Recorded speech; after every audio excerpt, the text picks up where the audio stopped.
창세기 17장 9절입니다. 하나님이 또 아브라함에게 이르시되 그런즉 너는 내 언약을 지키고 네 후손도 대대로 지키라.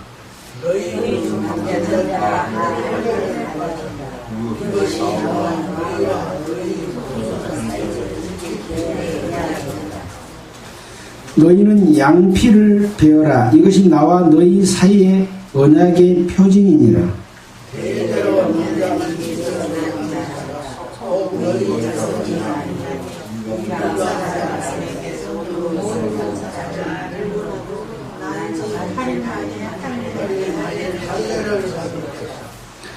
너희 집에서 난 자든지 너희 돈으로 산 자든지 할례를 받아야 하리니 이에 내 언약이 너희 살에 있어 영원한 언약이 되려니와.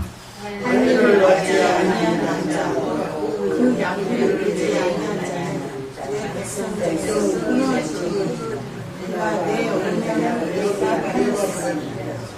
네, 오늘은 거기까지 읽겠습니다.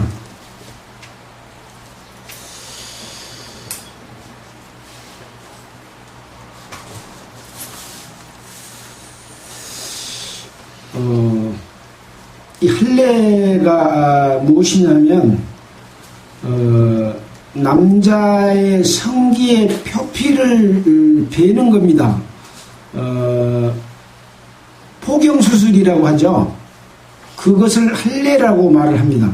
그래서 이 할례를 이스라엘 백성 아브라함에게 약속을 하신 것은 무엇이냐면 아브라함과 아브라함과 또 그 자손에게 어떤 언약을 지키게 하기 위한 표징, 증거로서 이걸 주셨다, 그런 이야기죠. 그래서 이런 그 증거를 주시게 된 배경 가운데는 우리가 공부했던 창세기 12장에서 하나님이 아브라함을 부르시는 데서부터 시작을 했죠.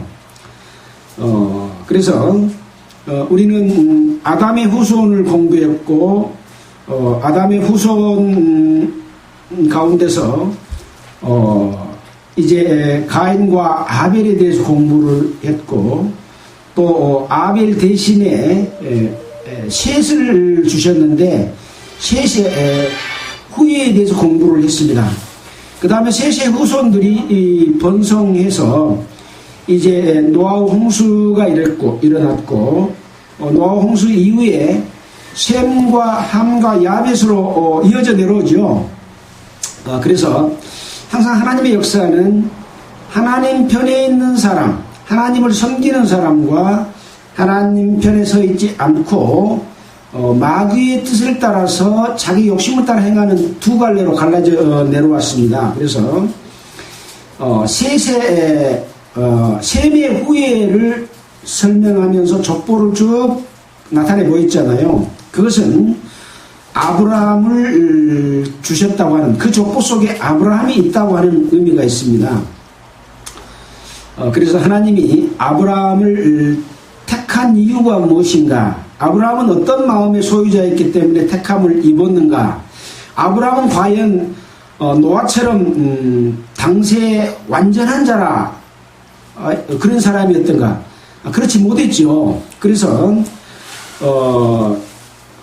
오늘 읽은 말씀 이전에 보면 창세기 17장 1절 이후에 보면 아브라함의 90세 때에 여호와께서 아브라함에게 나타나사 그에게 이르시되 나는 전능한 하나님이라 너는 내 앞에서 행하여 완전하라. 완전하지 못하기 때문에 완전하라 라고 요구를 하십니다. 그래서 우리는 지난주에 공부할 때 아브라함이 롯을 잡혀갔던 그 무리들에게부터 롯을 빼앗아오고 또 롯이 빼앗긴 재물들을 다 빼앗아 왔을 때 이 롯이 속해 있던 소돔 왕이 모든 재물을 다 가져가고 우리 백성만 나에게 주라 라고 했을 때 아무 욕심도 내지 않고 다 신들미 하나라도 내가 이것을 취하면 네가 하나님을 믿는 자로서 그런 욕심을 취했다라고 하는 그런 말을 듣지 않기 위해서 모두 다 줘버리고 그 젊은이들 또 함께했던 자들이 얻은 부분만 가지고 되돌아왔던 이런 사람이라고 말씀드리면서 마치 신약시대의 바울이 성도들의 헌금한 헌금을 자기 유익으로 삼지 않고 자기는 애써 천막 깁는 일을 하면서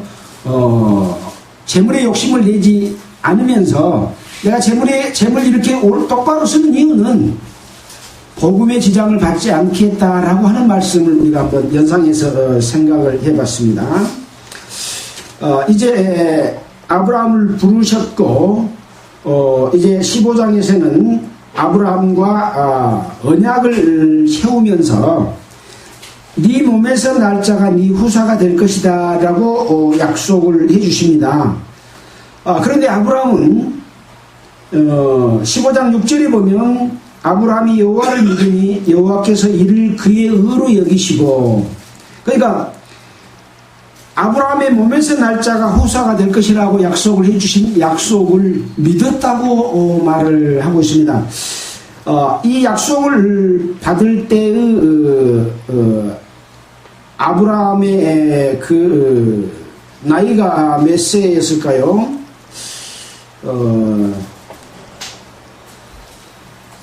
하란으로 이동할 때 나이가 75세였습니다. 그래서 또 창세기 16장에 아브라함이 애굽종 하갈을 들여서 이스마엘을 낳을 때가 86세였습니다. 그러니까 그 이전에 한 약속입니다. 그러니까 비록 86세, 85세지만 아들을 낳을 수 있을 만한 그런 체력을 그때까지는 가졌다고 할 수 있겠죠. 아무튼 이제 15장 6절에서 이렇게 네 몸에서 날짜가 후사가 되리라고 하는 약속을 아브라함이 믿었습니다. 이 믿음에 대해서는 갈라디아서 3장 또 로마서 4장에서 어떠한 믿음이었는가라고 하는 것에 대해서 그 믿음을 의로 여겼다라고 하는 말씀이 있습니다. 갈라디아서 3장 6절을 한번 보고 넘어가겠습니다.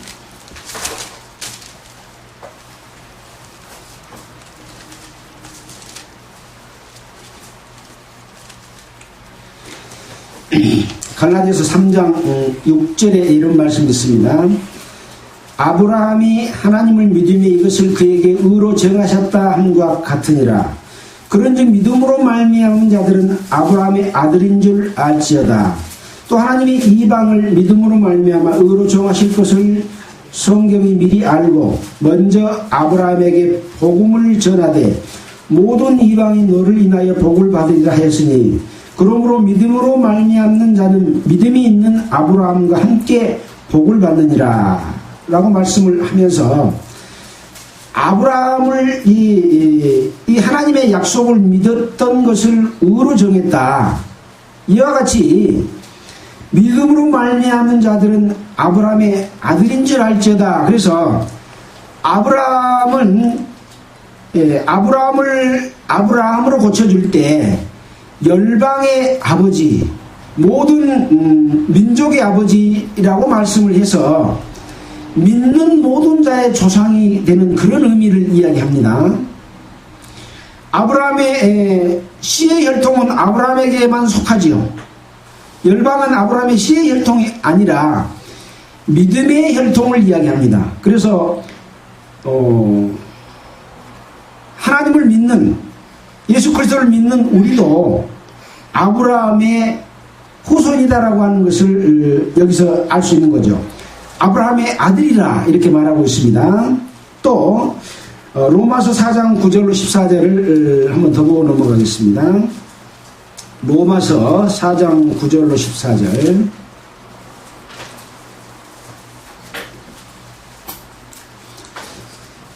그런즉 이 행복이 할례자에게뇨 혹 무할례자에게뇨 대저 우리가 말하기를 아브라함에게는 그 믿음을 의로 여기셨다 하노라. 그런즉 이를 어떻게 여기셨느뇨? 할례시냐 무할례시냐? 할례시가 아니라 무할례시니라. 저가 할례의 표를 받은 것은 무할례시의 믿음으로 된 의를 인친 것이니, 그러니까 할례의 표를 받은 것은 무할례시에 받았던 의를 인쳤다. 약속을 주셨다. 약속의 증거다. 그렇게 이야기하고 있습니다. 이는 무할례자로서 믿는 모든 조상이 되어 저희로 의로 여기심을 얻게 하리 하심이라. 그래서 아브라함이 무할례시의 의로 여기심을 받았던 약속을 줬던 것처럼 믿는 모든 조상이 되어서 모든 사람도 무할례시에 받았던 믿음과 같이 믿으면 의로 여긴다. 이것이 곧 할례와 같은 것이다. 그렇게 이야기를 하고 있는 겁니다.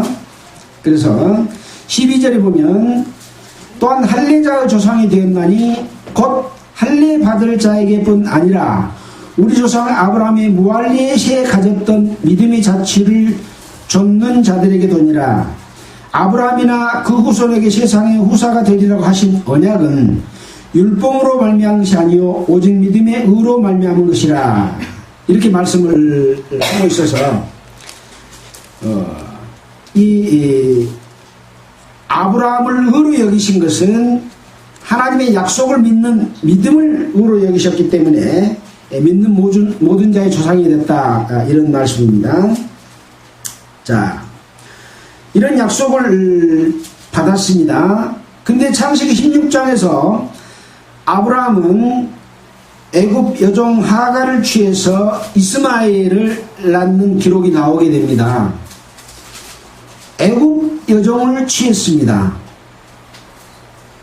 그래서 그러나 아브라함의 몸에서 날짜는 맞죠. 그래서 단지 여기서 애굽 여종을 취한 것은 애굽이라고 하는 것은 하나님의 뜻 가운데 있는 것이 아니라 마귀를 나타낼 때, 세상을 나타낼 때, 하나님의 뜻과 배치된 육신의 어떤 것을 나타낼 때 애굽 그렇게 이야기하고 있는데, 이 아브라함이 애굽 여종 하갈을 택함으로 말미암아 이스마엘을 낳았고, 이 이스마엘이 이제 크게 번성해서 이슬람 종교를 창시하는 그런 역할이 됨과 동시에 이스라엘 백성과는 늘 불편한 관계로 싸우는 그런 일들이 지금까지 이어져 오고 있는 거죠. 자, 그래서 창세기 17장에 오늘 읽었던 그 이전의 말씀처럼 너는 내 앞에서 완전하라라고 하면서 아브라함으로 이름을 바꿔주셨습니다. 그리고 약속했던 약속을 좀 더 구체적으로 설명을 해줍니다.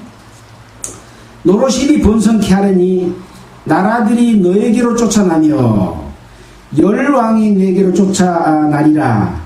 너와 내 후손이 하나님이 되겠다. 가나안 일경을 주어 영원한 기업을 되게 하고 라고 말씀하시면서 그런즉 너는 내 언약을 지키고 네 후손도 대대로 지키라. 너희 중에 남자는 할례를 받으라. 이것이 나와 너희 후손 사이에 지킬 언약이다. 할례를 주면 할례를 지키라고 준 거죠. 그래서 이것은 곧 네와 약속한 것을 지키겠다고 하는 하나님의 약속이 대대로 이루어질 언약이다. 이렇게 말씀을 해주고 있습니다. 또 사레에게는 사라라고 이름을 바꿔주셨습니다. 그러면서 내가 그에게 네 아들을 낳아주게 하며 그로 열국의 어미가 되게 하겠다. 그래서 아브라함의 아내 사레를 사라로 바꿔주십니다. 이 사라라고 하는 이름은 뜻이 열국의 어머니다 그런 뜻입니다. 그러면서 민족의 열왕이 이 사라에게서 나리라, 그런 말씀을 하셨습니다. 이 약속을 하고 말씀하실 때가 아브라함이 99세 때입니다. 이삭을 언제 몇 세 때 낳았습니까? 100세에 낳았잖아요. 그러면 사례는 몇 살일까요? 사라는 10살 차이요. 그러니까 99세니까 사례는 89세. 그래서 90세에 사라가 이삭을 나중에 낳습니다. 자, 창세기 17장 17절을 한번 읽어보겠습니다. 17장 17절에 이런 말씀이 있습니다.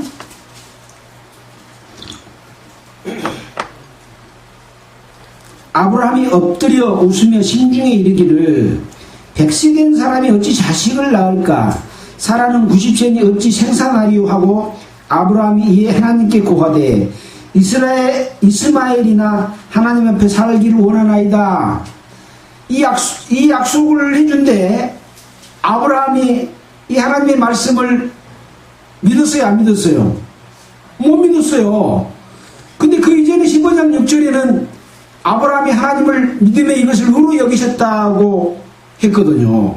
그러니까 아브라함은 특별하게 하나님을 잘 믿는 사람이 아니었다는 거죠. 무조건 믿는 것이 아니었어요. 다 생각해보고 이치 합당하면 믿고 이치 합당하면 안 하면 안 믿고, 그런 일반 우리가 똑같은 사람이라는 것을 생각해 볼 수가 있습니다. 그러니까 여기서 심중에 이르기를, 하나님한테 말로는 안 하고 마음속으로 그렇게 이야기한 거예요. 속으로 중얼중얼 하면서 나는 100살이고 사라는 90살인데 어떻게 아이를 생산하리오 하고 이렇게 속으로 했는데, 하나님은 그것을 아실까요, 모를까요?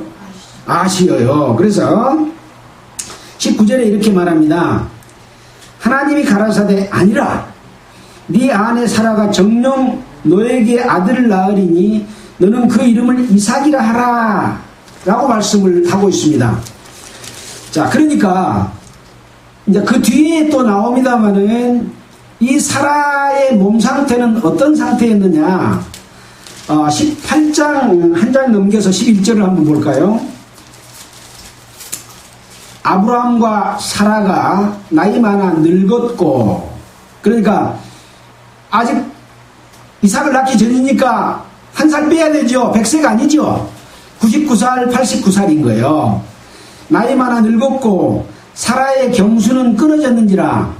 그러니까 매월 나오는 경수 월경이 끊어졌다 이 말이요. 월경이 끊어졌단 말은 속에 산란할 수 있는 알이 안 생긴다는 이야기죠. 끊어졌는지라. 사라가 속으로 웃고 이르되 내가 노시하고 내 주인도 늙었으니 내게 어찌 낙이 있으리요. 이렇게 겉으로 웃었어요, 속으로 웃었어요? 속으로 웃었는데 하나님이 또 알아. 그래서 여호와께서 아브라함에게 이르시되 사라가 왜 웃으며 이르기를 내가 늙었거늘 어떻게 아들을 낳으리 하느냐. 여호와께서 능치 못할 일이 있겠느냐. 기한이 이를 때 내가 네게로 돌아오리니 사라에게 아들이 있으리라. 다시 한번 이렇게 믿지 못하는 사라의 모습을 보고도 하나님은 아브라함에게 다시 약속을 합니다. 사라하고 대화는 안 했습니다. 아브라함에게 했고 사라는 문 뒤에서 그것을 엿들었습니다. 그리고 속으로 웃었던 겁니다. 그래서 하나님께서는 아브라함에게 이렇게 약속을 하셨습니다. 이런 것을 우리는 아브라함과 사라가 우리와 똑같은 보통 사람이었다라고 하는 것을 생각해 볼 수가 있습니다. 자, 그래서 하나님은 아브라함에게도 건강을 다시 회복시켜 준 거죠. 사라에게도 다시 건강을 회복시켜줘서 젊게 만드는 능력이 있을까요, 없을까요? 있습니다. 그렇게 해서 아브라함과 사라 사이에 이삭이 태어나도록 해줬습니다. 아브라함은 몇 살까지 살았을까요? 아브라함은 175살까지 살았습니다. 사라는 몇 살까지 살았을까요? 127살까지 살았습니다. 노아와 홍수 이후에 점점 사람의 수명이 단축돼서 이제 아브라함이 76세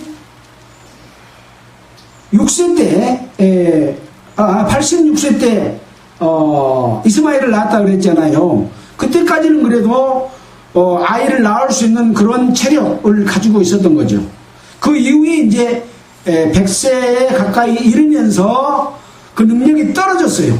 살아도 떨어졌고, 근데 다시 회복시켜서 이제 나이 175살까지 아브라함은 살았고, 사라는 127세에 죽었습니다. 그래서 하나님은 보통 사람들에게 약속하시고 그 본래의 마음이 하나님께 바른 마음을 갖고 있느냐 바르지 못한 마음을 갖고 있느냐가 중요하다, 이런 것을 우리에게 보여주신다, 그 말씀을 드리기 위해서 아까 말한 노량물 중에 하나님의 그 명예와 뜻을 저버리지 않게 하기 위해서 욕심을 부리지 않았던 것, 이런 마음들을 설명을 해주고 있다, 이렇게 생각할 수가 있습니다. 자, 그래서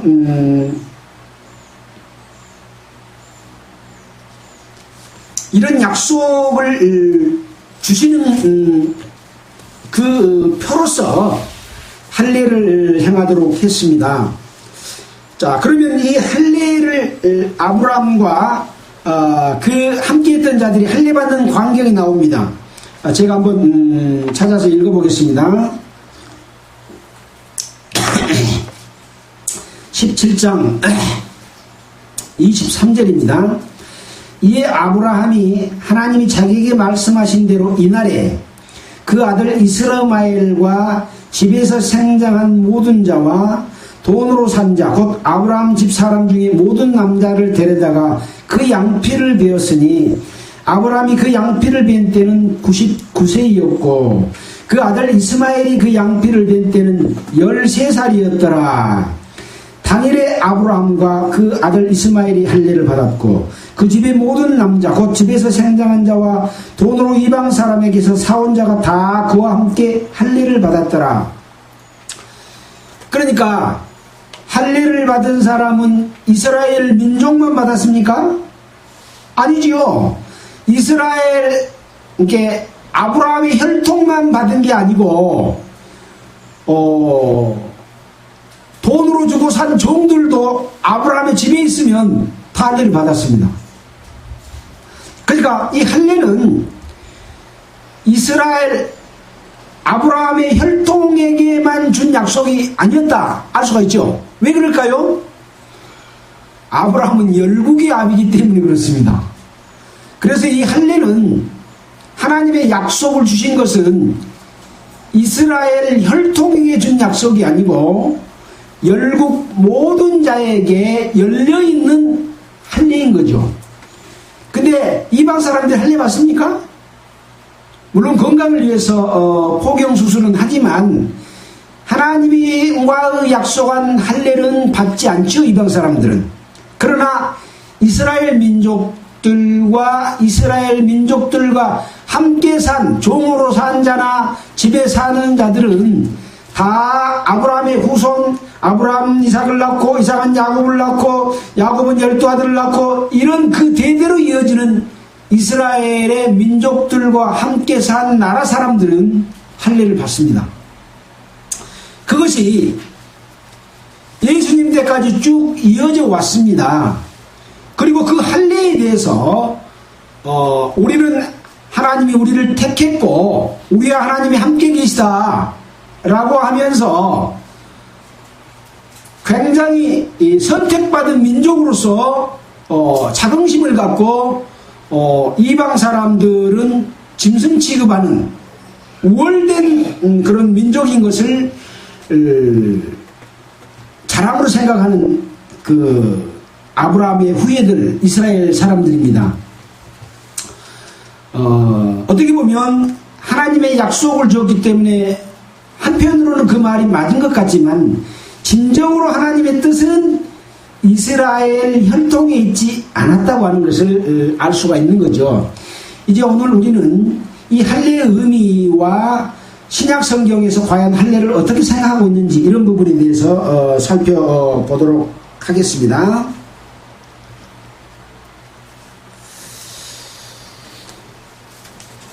자, 우리는 구약 성경에서 할례에 관한 언급이 있는 내용들을 좀 살펴볼 필요가 있습니다. 자, 이제 창세기의 할례는 우리가 방금 살펴본 내용과 같습니다. 창세기 34장 14절에 보면 할례를 받지 아니한 사람에게 우리 누이를 줄 수 없느니 이는 우리의 수용이 됨이라. 그러니까 이스라엘 백성들은 이제 하나님과 약속이 있는 백성이잖아요. 아브라함의 후손. 아직까지는 이스라엘이 아닙니다. 이스라엘이란 말은 야곱을 이스라엘로 바꿔줬잖아요. 아브라함의 후손들인 거죠, 여기서는. 근데 할례를 받지 않은 사람에게는 우리 여동생 또는 우리 누님을 줄 수 없다. 할례 받지 않는 이스라엘과 함께, 아브라함의 후손과 함께하지 않는 나라 사람들에게는 결혼을 시킬 수 없다 그랬습니다. 왜? 우리의 수요, 부끄러움이 된다. 그런 얘기입니다. 34장 24절에 보면 성문으로 출입하는 모든 자가 하몰과 그 아들 세겜의 말을 듣고 성문으로 출입하는 그 모든 남자가 할례를 받으니라. 그래서 예루살렘 성 아브라함이 거치하는 곳으로 그 성으로 들어오는 모든 자는 모든 남자, 여자는 할례를 못 받습니다. 남자만 받습니다. 그런 것만 보더라도 할례하고 구원하고는 다르다는 걸 알 수 있겠죠. 예. 남자가 할례를 받으니라. 그래서 그 성에 들어온 사람은 하나님과의 약속이 있는 그런 나라다 하는 그런 의미를 늘 이어오고 있습니다. 여호수아 5장 2절에도 보면 부싯돌로 칼을 만들어 이스라엘 자손에게 할례를 행하였다. 그렇게 말하고 있습니다. 왜 그러냐 하면 이제 이스라엘의 역사 속에 아브라함은 이삭을 낳고 이삭은 야곱을 낳고 야곱의 12아들을 낳았는데 그 아들 중에 하나인 요셉이 애굽 땅으로 들어가서 이스라엘의 흉년이 들자 이스라엘 사람들이 다 이스라엘 요셉의 가족들이 다 애굽으로 들어와서 살다가 출애굽을 했고 출애굽한 이후에 가나안 땅에 들어갔잖아요. 여호수아가 가나안 땅에 들어가서도 할례를 행했습니다. 그 이전 사람들은 아브라함이 주신 약속대로 애굽에 살면서도 할례를 했어요. 근데 애굽에서 할례 받은 자들이 가나안 땅에 들어갔습니까? 못 들어가고 광야 40년 동안에 다 죽었어요. 누구만 들어갔어요? 여호수아와 갈렙만 들어갔고 가나안 땅에서 난 이세들이 광야에서 난 이세들이 가나안 땅에 들어갔기 때문에 이들은 다 이 광야에서는 할례를 줄 수가 없어요. 할례를 못 받았다 그랬어요. 그래서 가나안 땅에 들어가서 할례를 준 내용을 여호수아 5장 2절에 기록을 하고 있습니다. 사무엘상 17장 36절, 에스겔 28장 32장 이런 데서도 이 할례에 대해서 말씀을 하고 있고 에스겔 44장 9절에는 또 이런 말씀이 있습니다. 이스라엘 족속 중에 있는 이방인 중에 마음과 몸의 할례를 받지 아니한 이방인은 내 성소에 들어오지 못하리라. 여기 보면 어떤 할례라고 되어 있어요? 마음과 몸의 할례 받지 아니한 그랬습니다. 할례는 몸의 행위예요, 마음의 행위예요? 몸에 행한 것이 할례의 표징입니다. 여기서 마음을 왜 이었을까요? 이 할례가 주는 의미가 마음인 거죠. 아브라함이 하나님을 믿음에 의로 여기셨고 아브라함에게 약속하신 하나님의 뜻, 이것이 하나님의 마음과 아브라함의 마음과 합치된 가운데서 약속을 주신 뜻이다 이거죠. 그래서 마음에는 하나님을 믿는 믿음이 없어, 섬김도 없어, 그런 자들에게는 할례를 줘봤자 이것은 몸에만 받는 할례고 마음에 받는 할례가 아니라는 거예요. 그래서 마음과 몸의 할례를 받지 아니한 이방인은 성소에 들어오지 못한다 그랬어요. 성소에 들어와야 제사를 드리고 죄 없이 함을 받지 않아요. 자, 에레미야 6장 10절에는 이런 말씀이 있습니다. 그 귀가 할례를 받지 못함으로 듣지 못하는도다. 귀가 할례를 어떻게 받아요? 할례는 귀해요, 성기해요? 성기했다는 건데 귀를 할례를 받지 못함으로 듣지 못했다라고 말씀하고 있습니다.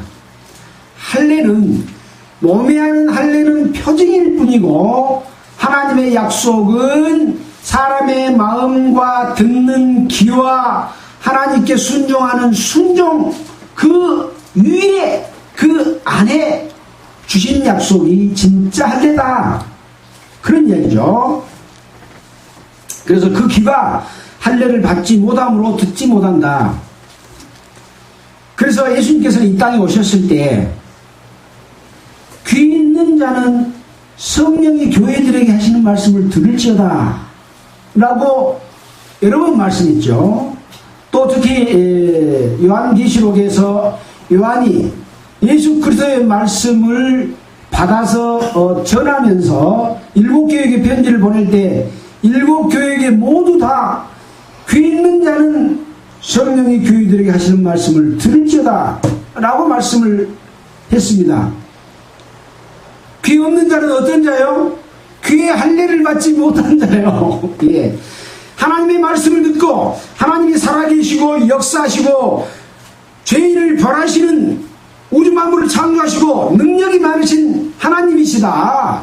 죄가 있으면 심판받고 죽을 수밖에 없고 지옥에 갈 수밖에 없는 그런 하나님이다 라고 하는 것이 느껴지는 사람만 귀 있는 자죠. 이런 자들은 성소에도 들어갈 수가 있고 또 귀가 할례를 받으면 하나님의 말씀을 받아들이게 된다, 그런 의미로 구약 성경에 이렇게 말씀을 하고 있습니다. 이제 할례의 의미가, 진짜 의미가 뭔지가 조금씩 보이십니까? 보이죠? 예. 형식적인 할례는 아무 소용 없다고 하는 것을 이렇게 구약 성경에서도 보여주고 있습니다. 또 신명기 10장 16절 또는 12절에도 그런 말씀이 또 있습니다. 신명기 30장 6절에는 또 이런 말씀이 있습니다. 시간을 제가 줄이기 위해서 성경을 찾지 않고 메모를 했습니다. 여호와께서 네 마음과 네 자손의 마음에 할례를 베푸사 너로 마음을 다하여 성품을 다하여 내 하나님 여호와를 사랑하게 하사 너로 생명을 얻게 하실 것이며, 어쩐다고요? 너로 네 마음과 네 자손의 마음에 할례를 베푸사. 하나님의 할례, 이것은 하나님의 말씀을 듣고 그 말씀을 믿고 받아들이는 그런 마음 상태를 할례 받는 걸로 표현하고 있습니다.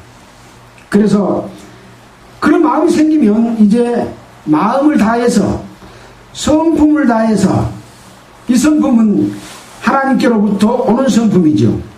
악을 추구하지 아니하고 선을 추구하고 비진리를 추구하지 아니하고 하나님을 추구하고 진리를 추구하고 사단을 숭배하지 아니하고 하나님을 숭배하는 우주 만물의 섭리 가운데 역사하는 하나님을 인정하고 하나님을 따르는, 하나님을 두려워하는, 이것이 바로 하나님의 성품인 거예요. 할례 받는 성품인 거예요. 네 하나님 여호와를 사랑하게 하사. 그런 마음으로 하나님께 나아가면 하나님의 사랑을 입고 하나님을 사랑하게 하사 너로 무엇을 얻게 하실 것이며 생명을 얻게 하실 것이며 라고 말하고 있습니다.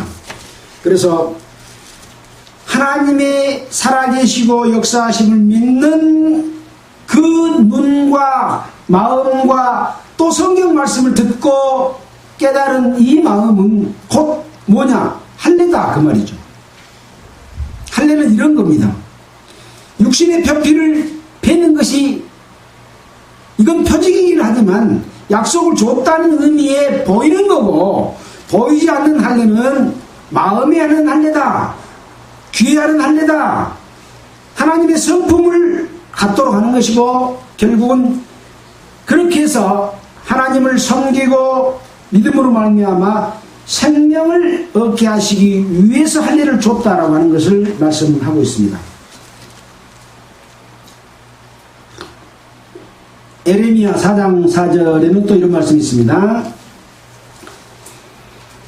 유다인과 예루살렘 거민들아, 스스로 할례를 행하여 너희 마음 가죽을 베고 나 여호와께 속하라. 그렇지 않으면 어떻겠다, 이런 말씀이 있습니다. 에레미야 4장 4절 한번 볼까요? 에레미야 4장 4절 보겠습니다.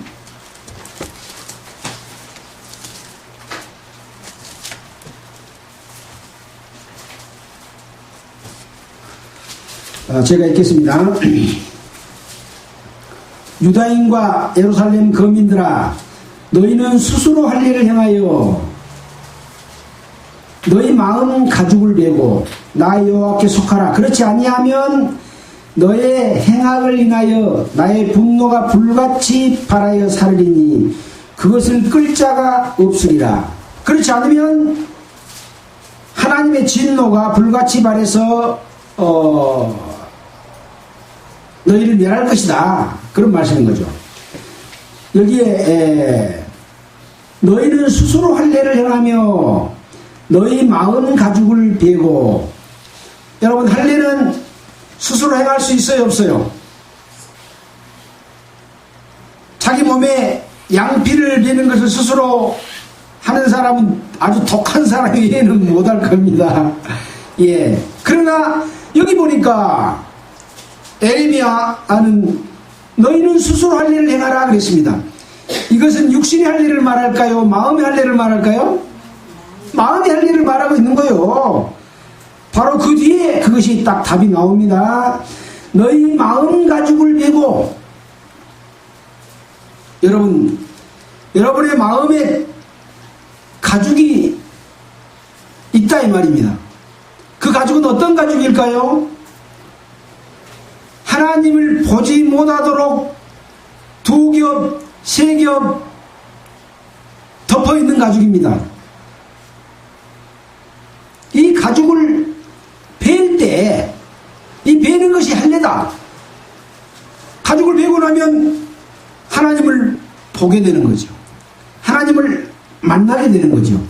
하나님의 은혜를 입게 되는 겁니다. 그래서 여기 마음의 가죽을 벤다라고 하는 것이 하나님의 진짜 할례의 의미다 라고 하는 것을 깨닫게 해주고 있습니다. 자, 그래서 우리는 이와 같이 구약 성경을 통해서도 하나님께서 할례를 행하신 그 보이는 것과 보이지 않는 뜻이 무엇이라고 하는 것을 알려주고 계십니다. 그래서 할례 받지 못한 자들은 멸망할 것을 우리에게 교훈 주고 계십니다. 자, 이제 신약 성경으로 돌아와서 할례가 또 많이 나옵니다. 할례의 의미와 내용에 대해서. 자, 우선 로마서 4장 10절 한번 보겠습니다. 아까 봤던가요? 로마서 4장 10절.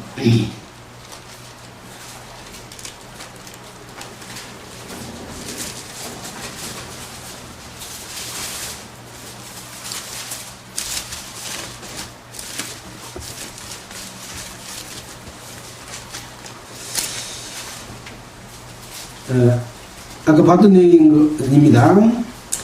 4장 10절에 아브라함이 무할레시에 받았던 그 할례에 대해서 설명하면서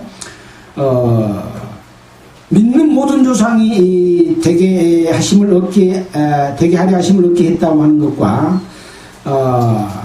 할례자의 조상이 되었고 또 아브라함은 무할례자의 조상이 되었다라고 하는 부분에 대해서 설명을 해주고 있죠.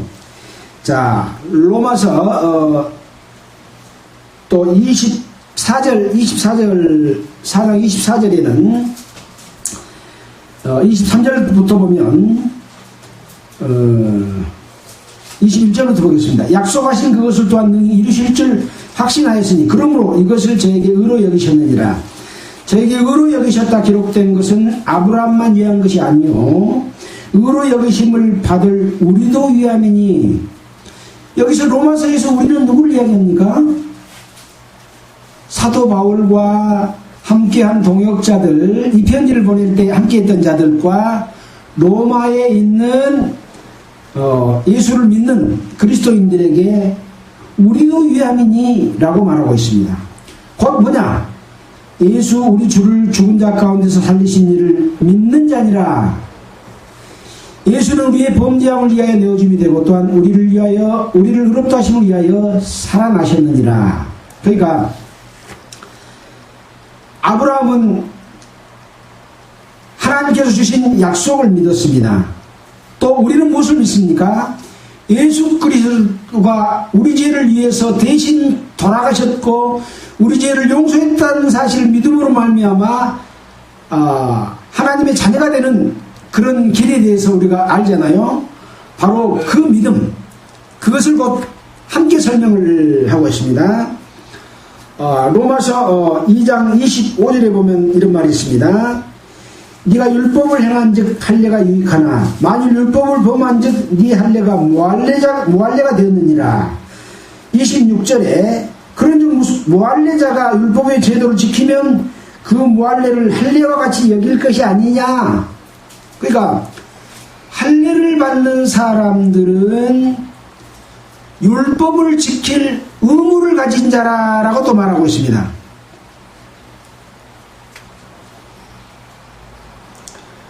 갈라디아서 5장 2절에 보면 너희가 만일 할례를 받으면 그리스도께서 너에게 아무 유익이 없느니라.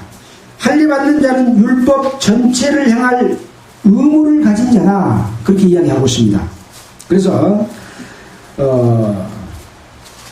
네가 율법을 행한 즉 할례가 유익하다. 자, 그러면 하나님께서 아브라함과 함께한 자들, 그 후손에게 준 할례는 왜 줬을까요? 할례를 받으면 그냥 의롭게 돼서 하나님의 자녀가 됩니까? 그게 아니라고 설명을 하고 있죠. 자, 다시 그러면 창세기 17장으로 돌아와서 왜 줬는지 한번 보겠습니다. 창세기 18장 19절을 한번 보겠습니다.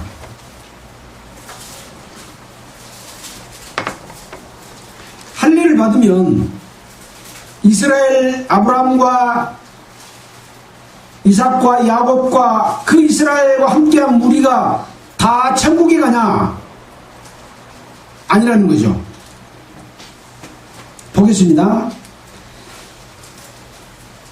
18장 19절 내가 그로 그 자식과 건속에게 명하여 여호와의 도를 지켜 의와 공도를 행하게 하려고 그를 택하였나니.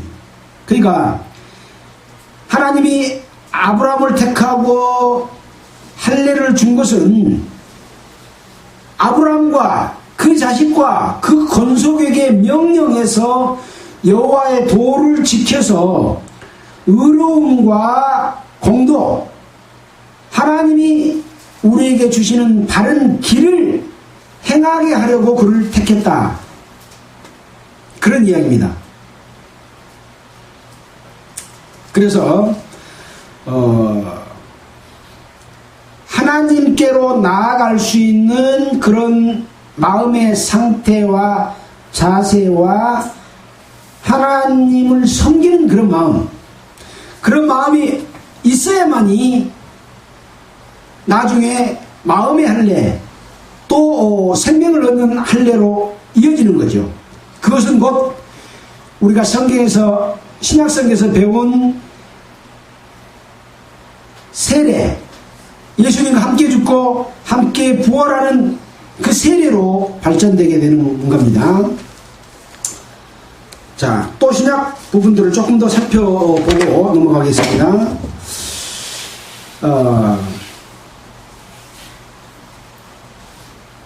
로마서 3장 2절에 할례의 유익이 무엇이냐? 저희가 하나님의 말씀을 맡았습니다. 이스라엘 백성들은 할례를 받았는데 그 유익은 하나님의 말씀을 맡았다, 이렇게 이야기를 하고 있습니다. 조금 전에 읽었던 것처럼 할례 받는 자는 율법 전체를 행할 의무를 가졌어요. 그래서 모세에게 하나님께서 율법을 주셨습니다. 하나님께서 어떤 법을 주고 하나님의 명령을 지키고 따를 수 있는지, 하나님을 섬길 수 있는지 10계명을 주셨습니다. 그 속에 하나님의 공도의 길이 있습니다. 하나님의 바른 길, 사는 길을 제시를 해주고 있습니다. 갈라디아서 5장 6절에 보면 그리스도 안에서는 할례나 무할례가 효력이 없으되 사랑으로서 역사하는 믿음뿐이다.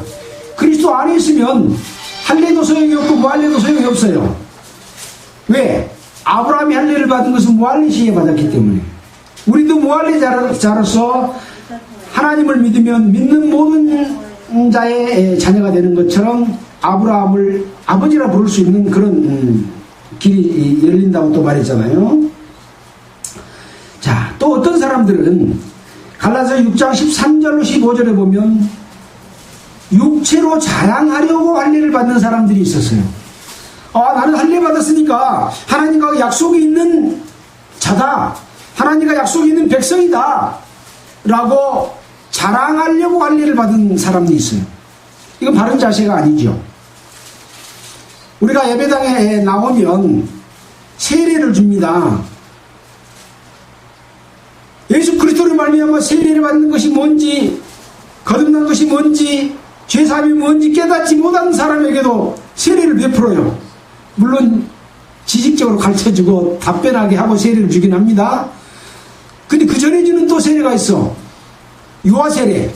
난 지 며칠 만에 유아세례를 드려서 이 자녀를 하나님의 자녀로 삼아주십시오 하고 세례를 드립니다.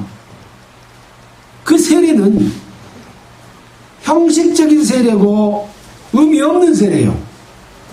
그런 마음은 좋은 마음이겠죠.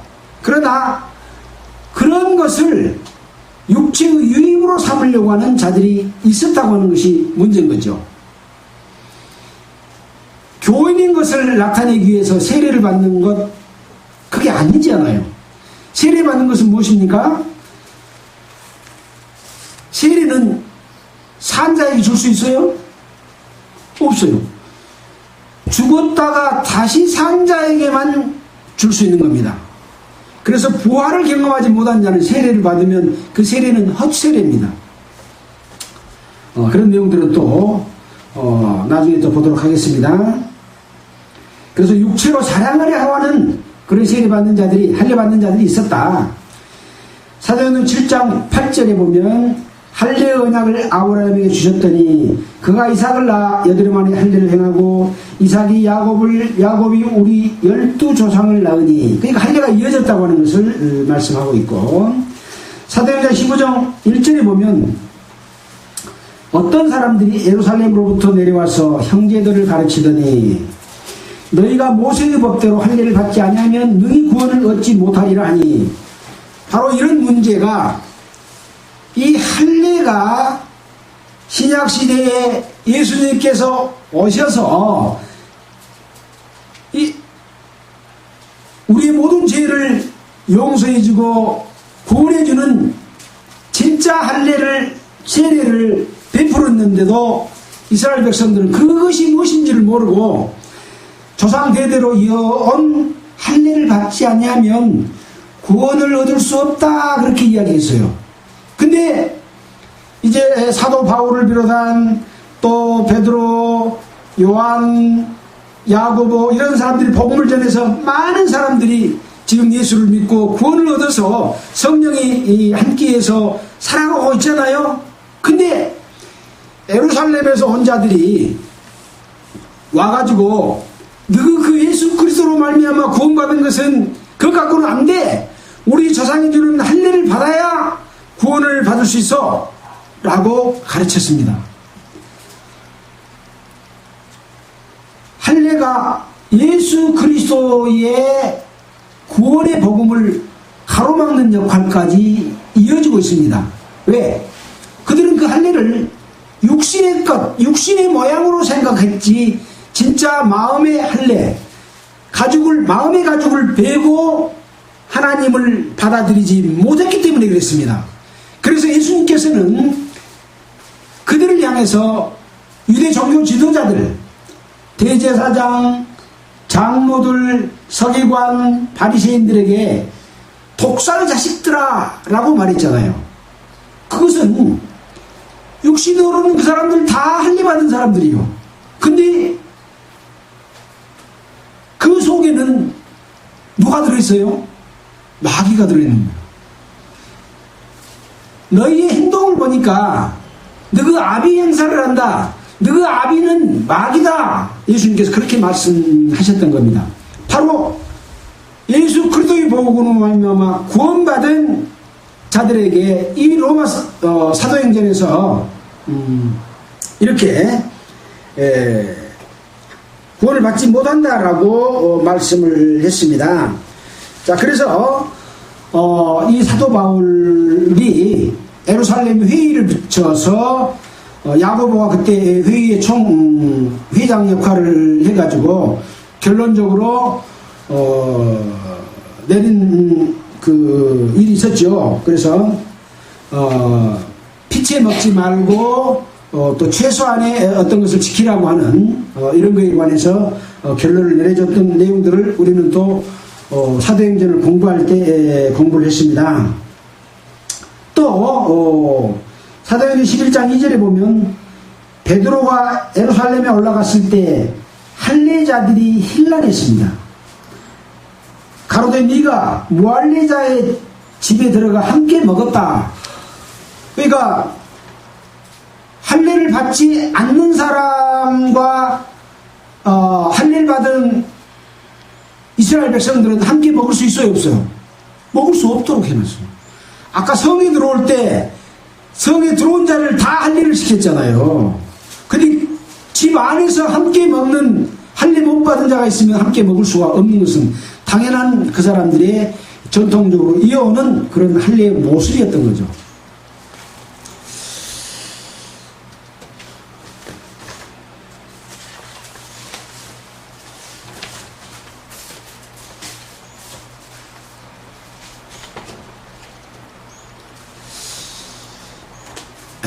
자, 오늘 우리는 하나님께서 아브라함을 택하시고 그 택함 가운데서 약속해 주신 과정들을 살펴봤고 그 가운데서 할례를 표징으로 주셨는 것을 우리가 봤습니다. 그리고 또 할례를 실제 행했습니다. 그 할례가 역사적으로 계속해서 이어져 왔습니다. 그런데 그 할례는 표면적인 것이었고 진짜 할례는 마음의 할례다. 귀의 할례다. 하나님의 살아계시고 역사하심을 믿고 그 하나님의 행하심을 의지하고 있는 그런 마음, 그것이 할례다라고 말씀을 해주고 있습니다. 그래서 외형적인 할례, 또 외형적인 세례로 변질되어 있는 현재의 기독교 속에서 할례의 참된 의미를 살펴보고 우리는 겉으로 행한 할례는 우리는 이스라엘 백성처럼 받은 적이 없습니다. 이방인은 할례를 받지 않고 살아가지만 모든 이방에게도 아브라함에게 주신 할례, 믿음의 조상인 의미를 심어주셨고 우리는 아브라함을 아버지라 부를 수 있다라고 로마서에서 말씀하고 있는 것처럼 그 할례는 약속이고 그 약속은 이스라엘 백성들뿐만 아니라 이방인에게도 주어졌던 것이고 진짜 할례의 의미는 이것이다 라고 하는 것을 우리는 여러 성경을 통해서 살펴봤습니다. 모든 사람들이 이 할례의 의미를 알고 진짜 할례, 진짜 세례를 거침으로 말미암아 하나님의 자녀가 되고 또 하나님의 자녀가 돼서도 할례를 받았어도 그 명령을 따라 지키고 순종하는 삶을 살아서 영생에 이르도록 하는 목적에 벗어나면 안 된다는 것도 우리가 교훈받았지 않습니까? 그래서 하나님의 자녀가 태어난 이후에 어떻게 살았느냐의 그 삶이 기업이 되고 영생이 되고 그래서 영생을 이루라 라고 말씀하시고 있고 또 구원을 이루라 하신 말씀도 있다는 것을 우리는 그동안에 신약 성경을 통해서 많이 배웠습니다. 오늘은 구약 성경에 있는 할례를 통해서 우리 현재의 믿음 교훈받아야 될 것이 뭔지를 공부를 했습니다. 도움이 됐는지 모르겠습니다. 또 이런 내용을 듣고만 끝날 것이 아니라 다시 한번 성경을 통해서 되새김질하고 또 앞으로 배울 내용을 먼저 읽어보고 거기에 연관된 복음까지 살펴볼 때 이 뜻이 온전하게 이루어지고 그것이 우리에게 큰 힘이 될 것입니다. 기도드리겠습니다. 하나님 아버지 참으로 감사를 드립니다. 우리가 무엇이 하는데 성령께서 우리를 일깨우시고 하나님의 뜻을 올바로 이해하고 믿을 수 있게 허락하심을 감사드립니다. 아직까지 하나님의 자녀로 태어나지 못한 자들이 있다면 그 영혼을 불쌍히 여겨주시고 그 마음과 귀에 할례를 받아서 참으로 예수 그리스도의 은혜를 깨닫고 하나님의 자녀로 태어나는 영생을 얻기를 간절히 바라고 구합니다. 우리 살아가는 모든 삶 주님이 오실 때까지 지켜주시기를 원하면서 우리를 구원해 주신 예수 그리스도의 이름으로 기도드렸습니다. 네. 찬송가는 265장 찬송하겠습니다.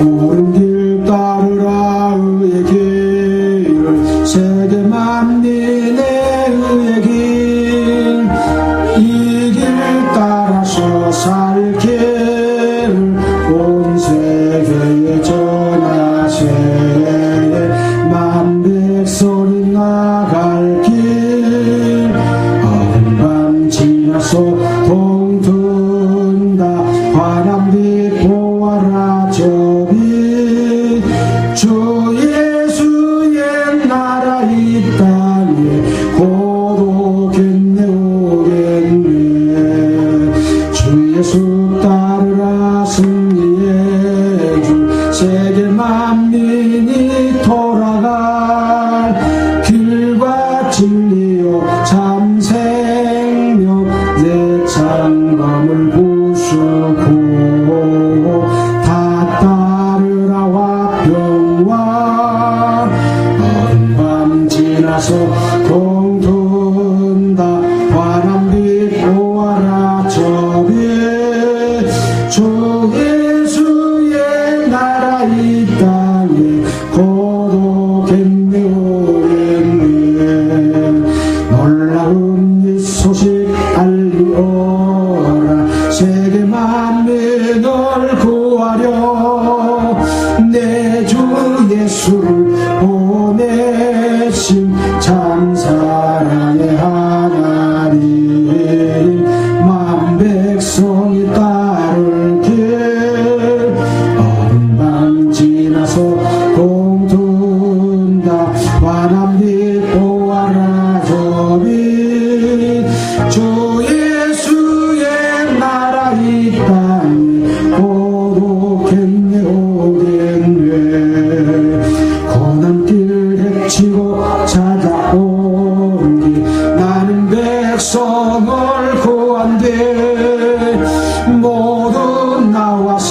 이리 돌아 온 세상이 마침내 이 진리 살겠네 어린 지나서 동튼다 바람빛 보아라 저빛 주 예수의 나라 이 땅에 곧 오겠네 오겠네.